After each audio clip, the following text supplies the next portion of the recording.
दुश्मन के देश के बीचों बीच और एक ऐसा मिशन जो पूरे पाकिस्तान का नक्शा बदल सकता है। साजिशें, राजनीति, गैंगवार और धुरंधर का असली रूप सब जानेंगे इसी वीडियो में। तो बिना देर किए शुरू करते हैं। धुरंधर, हाँ, और एक बात, वीडियो को लाइक कर दीजिए और चैनल को सब्सक्राइब। मूवी की शुरुआत में हम देखते हैं कि 30 दिसंबर 1999 को कंधार एयरपोर्ट पर कुछ आतंकवादियों ने एक एरोप्लेन को हाईजैक कर लिया है और कुछ मांगे रखी हैं। उनकी एक मांग ये थी कि उनके 3 आतंकवादियों को जो भारत में पकड़े गए हैं उन्हें छोड़ दिया जाए। यहाँ हम अजय सान्याल को देखते हैं जो कि IB इंटेलिजेंस ब्यूरो के डायरेक्टर हैं, और देवव्रत कपूर जो कि विदेश मंत्री हैं। वो इन आतंकवादियों से बात करते हैं और एरोप्लेन में जितने भी पैसेंजर थे सबको बचाते हैं। वहाँ से आते वक्त कुछ आतंकवादी ऐसी बातें करते हैं कि अजय तो क्या, हमें भी गुस्सा आ जाएगा। वे लोग ये बोलते हैं कि हिंदू डरपोक हैं, तुम लोग हमारा कुछ नहीं बिगाड़ सकते, वगैरह वगैरह। इसके बाद देखते हैं कि अजय ये बात विदेश मंत्री और रॉ के स्पेशल सेक्रेटरी से करते हैं, लेकिन वो लोग उनकी बात को टाल देते हैं। फिर हम देखते हैं 13 दिसंबर 2001 को संसद पर एक कार स्पीड से आती है। उसी कार में हम उस आतंकवादी को देखते हैं जो कि एरोप्लेन में था। आते ही वो हमला करना शुरू कर देता है। ये फिल्म आप जब भी देखेंगे इस सीन में ओरिजिनल फुटेज देख पाएंगे जो सच में हुआ था। इसके बाद जैसे ही वहाँ के पुलिस वाले गोली चलाते हैं वो आतंकवादी बम से अपने आप को खत्म कर देता है। इसके बाद अजय वहाँ आते हैं और हम सुशांत बंसल को देखते हैं जो कि इंटेलिजेंस ब्यूरो के डिप्टी डायरेक्टर हैं। जो भी यहाँ हुआ उसका रिपोर्ट सुशांत अजय को देते हैं। अजय बोलते हैं कि मुझे पता था कि ऐसा ही कुछ होगा, लेकिन इतना जल्दी होगा नहीं पता था। इसके बाद देखते हैं कि विदेश मंत्री अजय से बोल रहे हैं कि उनका कुछ करना पड़ेगा, नहीं तो और भी हालत खराब कर देंगे। अजय इसी टॉपिक के लिए कुछ प्लान कुछ फाइल मिनिस्टर को 2 साल पहले दिया था, लेकिन मिनिस्टर कोई रुचि नहीं ले रहे थे। संसद में हमला होने के बाद उन्होंने सारी फाइल को पढ़ा और एक प्लान को ओके कर दिया। वो है ऑपरेशन धुरंधर। फिर हम देखते हैं कि हमजा अली पाकिस्तान पहुंच चुका है और वो एक ढाबे पर आकर पूछता है कि काम मिलेगा क्या, लेकिन वो दुकान वाला मना कर देता है। हमजा वहां से चला जाता है। फिर रात में वो दुकान वाला देखता है कि हमजा दुकान के बाहर खड़ा है। तभी कुछ बदमाश लोग आकर हमजा के साथ बदतमीजी करने लगते हैं। हमजा उन लोगों को मारने ही वाला था कि वो दुकान वाला इशारों में मना कर देता है कि इन लोगों से मत उलझो, और वो दुकान का दरवाजा बंद कर देता है। वो लोग हमजा को बहुत मारते हैं। तभी वहाँ पुलिस आ जाती है और वे लोग डर के भाग जाते हैं। फिर अगले दिन देखते हैं कि वो दुकान वाला उसके पास आता है और उसे कुछ खाने को देता है और उसे काम पर रख लेता है। वो भी समझ चुका था कि हमजा भी उनका ही लोग है, मतलब ये आदमी भी भारत के लिए काम करता है। 1 साल बीत जाने के बाद देखते हैं कि वो दुकान वाला हमजा को एक चाय की दुकान पर ले जाता है और कहता है कि इधर बलोच और पठान लोगों का पूरा कंट्रोल है, जिसमें से रहमान डकैत का सबसे बड़ा इलाका है और छोटे छोटे एरिया में बलोच अपने गैंग बना के रखे हैं और पठान भी हैं। रहमान डकैत के गैंग में अली को घुसना आसान नहीं होगा, पर रहमान डकैत के बारे में ये सुना जाता है कि उसने अपनी मां को ही मार डाला जब उसे उसके दूसरे बाप के बारे में पता चला। और बाबू डकैत के बारे में भी बोलता है कि वो पूरा साइको है, वो भी अपना गैंग बना के रखे हैं। फिर रात को देखते हैं कि रिजवान नाम का एक लड़का चाचा की दुकान पर आता है। वो हर्षद पप्पू बाबू डकैत के गैंग में काम करता है। वो कहता है कि कल बाबू डकैत के 3 लोग रहमान डकैत के लड़के को मारने वाले हैं। हमजा अगर उस लड़के को बचा लेता है तो हमजा रहमान की नजर में आ जाएगा और उसके गैंग में घुसना आसान हो जाएगा, लेकिन ये काम आसान नहीं है, जान भी जा सकती है। लेकिन हमजा राजी हो जाता है। फिर हम देखते हैं कि शादी का माहौल है और वो दुकान वाला के साथ हमजा लोगों को जूस सर्व कर रहा है। तभी रहमान का बेटा आता है, लेकिन उसके साथ और एक छोटा बच्चा है। हमजा दुकान वाले से पूछता है ये बच्चा कौन है। दुकान वाला बोलता है कि ये रहमान का छोटा लड़का है। तभी बाबू डकैत के 3 लोग आते हैं और गोली मारना शुरू कर देते हैं। हमजा छोटे लड़के को तो बचा लेता है, लेकिन बड़ा लड़का मर जाता है। दुकान वाला हमजा को यहाँ से भागने को बोलता है, लेकिन मौका दोबारा नहीं आएगा। वो ऐसा एक्टिंग करता है कि वो लड़का अभी भी जिंदा है, अगर जल्दी हॉस्पिटल न ले गए तो मर जाएगा। फिर उसे हॉस्पिटल ले जाते हैं। रहमान डकैत वहाँ आता है। उसका छोटा लड़का दौड़कर उसके पास जाता है, गले मिलता है और बताता है कि हमजा ने जान बचाया है। रहमान अपने बड़े बेटे की डेड बॉडी को देखता है। फिर देखते हैं कि हमजा ने जो बहादुरी दिखाई है उसके लिए उसको 1 लाख रुपए मिल रहे हैं, लेकिन वो पैसा नहीं लेता है और ये बोलता है कि भाई आप हमारे लिए हीरो हो, आपने हमको पहचान दी है, बलोचों को पहचान दी है, पूरे पाकिस्तान में और पूरी दुनिया में, मैंने बस मेरा कर्ज अदा किया है। इसके बाद पूरा विवरण देता है कि 3 लोग थे गन लेकर और ये बाबू डकैत के आदमी थे। फिर देखते हैं कि एक मंत्री भी आया है, उसका नाम जमील जमाली है। वो रहमान के भाई को बोलता है कि अभी इलेक्शन का टाइम है, इलेक्शन के बाद हम बाबू गैंग को पूरा खत्म कर देंगे, तू चिंता मत कर, तू रहमान के ऊपर नजर रख, उसको शांत रख। इसके बाद देखते हैं कि हमजा रहमान डकैत के गैंग में शामिल हो चुका है और हम उजैर को देखते हैं जो कि रहमान का रिश्तेदार है। हमजा को पूरा काम सिखाता है, कैसे नकली बंदूकें बनती हैं, देसी दारू कैसे बनती है और भी बहुत सारी अवैध चीजें। इलेक्शन की वजह से रहमान बदला नहीं ले पा रहा था। वो चाहता तो अभी जाकर उसे मार देता, लेकिन उसके भाई ने उसको शांत करके रखा था। वो अंदर से जल रहा था। फिर एक दिन देखते हैं कि रहमान अपने गैंग से सबसे पूछता है कि बदला लेना चाहिए या नहीं। सारे लोग बोलते हैं कि लेना चाहिए, लेकिन इलेक्शन के बाद फिर रहमान हमजा को पूछता है कि तू अगर मेरी जगह होता तो क्या करता। हमजा बोलता है कि मार देता। आप बदला नहीं ले रहे हैं क्योंकि आगे इलेक्शन है, आप जो बदला नहीं ले रहे हो वहीं से आप हार गए हो। अगर आपने अपने बेटे का बदला नहीं लिया तो आप आवाम के लिए क्या करेंगे, आपकी पहचान इसी से तो है। ये सुनने के बाद रहमान बाबू डकैत के गैंग को खत्म करने का ऑर्डर, बाबू डकैत के गैंग के सारे लोगों को ढूंढ के मारने लगे और बाबू को भी रहमान खुद मारा। इसके बाद हम 2007 इलेक्शन देखते हैं जो कि जमील जीत गया है और भाषण दे रहा है। तभी रहमान वहां पहुंचता है। जैसे ही लोग रहमान को देखते हैं सब चीखने लगते हैं। रहमान स्टेज पर चढ़ जाता है और हाथ को ऊपर उठा लेता है। सारे लोग और जोर से चीखने लगते हैं। तभी हम देखते हैं कि हमजा की नजर एक लड़की से मिलती है, वह भी उसे ही देख रही होती है। ये और कोई नहीं, जमील की ही बेटी है। उसका नाम एलिना है। उसकी माँ उसे स्टेज पर जाने के लिए जबरदस्ती कर रही होती है। हमजा ये सब सुन रहा होता है। वो एलिना को बचाने के लिए उसकी माँ को बोलता है कि जमील साहब बुला रहे हैं। फिर यहाँ देखते हैं कि खनानी ब्रदर नाम से 2 भाई आए हैं। वो रहमान से मिलते हैं और इलेक्शन में आने को बोलते हैं। फिर वो दोनों जाने के बाद रहमान ये बात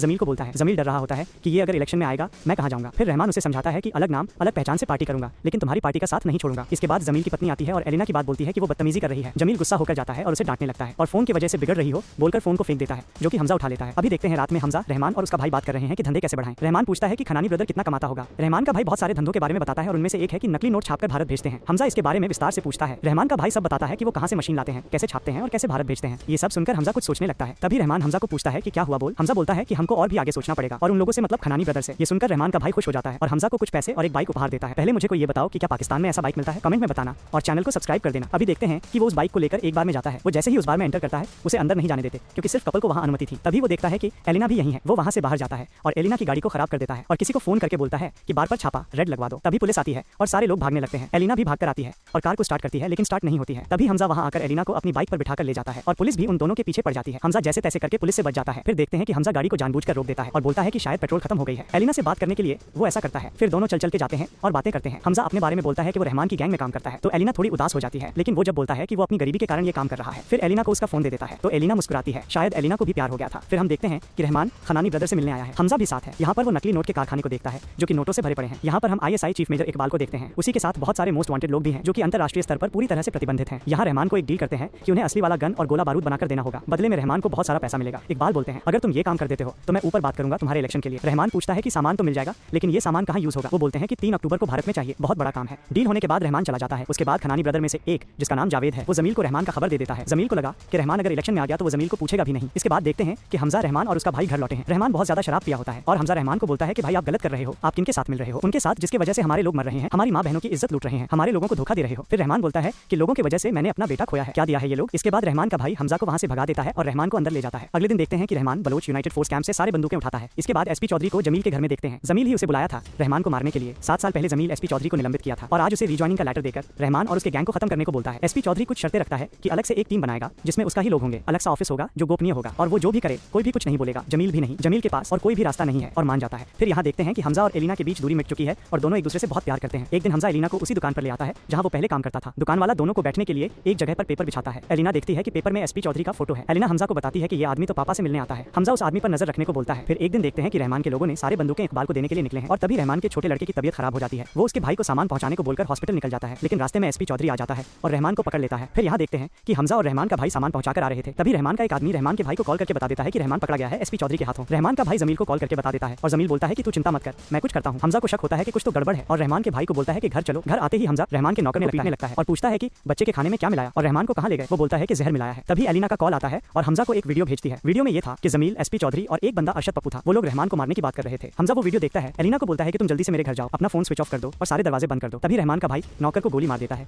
जो कि एलिना सुन लेती है और समझती है कि शायद कोई खतरा होगा। इसके बाद हमजा वो वीडियो जमील को भेज देता है और बोलता है कि मुझे 1 घंटे में रहमान भाई चाहिए कैसे भी करके, नहीं तो ये वीडियो मीडिया को भेज दूंगा और आपकी बेटी की जान भी मेरी हाथ में है। तभी जमील वो वीडियो SP चौधरी को भेजता है और बोलता है कि रहमान को मत मारो, मेरी बेटी की जान खतरे में है। चौधरी नहीं मानता है और फोन कट कर देता है। जमील फिर से हमजा को फोन कर देता है और बोलता है कि चौधरी नहीं मान रहा है। इसके बाद हमजा चौधरी के गोपनीय ऑफिस के बारे में पूछता है, जो कि जमील बता देता है। इसके बाद हमजा वहां जाता है और सारे पुलिस वालों को पंखे में उल्टा लटका के पेट्रोल छिड़क देता है। इसके बाद SP चौधरी को वीडियो कॉल करके बता देता है कि आधा घंटे में अगर रहमान नहीं मिला तो पूरे ऑफिस समेत पुलिस वालों को जला देगा। SP चौधरी रहमान को दूसरी जगह पर रखा था। SP चौधरी रहमान को छोड़ देता है। इसके बाद देखते हैं कि रहमान घर आया है तो सब खुश हैं। रहमान हमजा को बुलाता है और पूछता है कि गोपनीय ऑफिस का पता कहाँ से मिला। हमजा बोलता है कि जमील ने दिया। रहमान का भाई बोलता है कि ये उसकी बेटी से प्यार करता है, उसको अपने घर में रख के जमील को ब्लैकमेल किया और जमील बता दिया। इसके बाद देखते हैं कि रहमान और उसके गैंग इकबाल के पास आए हैं और इकबाल बहुत सारे टीवी लगाया है जो कि सीधा प्रसारण चल रहा है। यहाँ 26/11 अटैक का सीधा दृश्य चल रहा है जो कि हमजा को बहुत आघात पहुंचाता है। आतंकवादियों ने जो प्लान बनाया था जो 3 अक्टूबर का, इसका खबर भारत को भेजा गया था, लेकिन इकबाल को पता चल गया था कि 3 अक्टूबर के बारे किसी ने भारत को खबर कर दिया है, इसीलिए 26/11 को ये लोग अटैक कर देते हैं। फिर हम देखते हैं कि रहमान को टिकट मिल चुका है, वो अब इलेक्शन में खड़ा होगा। SP चौधरी ये सारे टीवी में देखकर टीवी तोड़ देता है। इधर एलिना अपने पापा का घर छोड़कर हमजा के साथ रहने लगी थी। एक दिन हमजा एलिना को उसके पापा को बुलाने को बोलता है तो एलिना अपने पापा को बुलाती है। कहते हैं ना,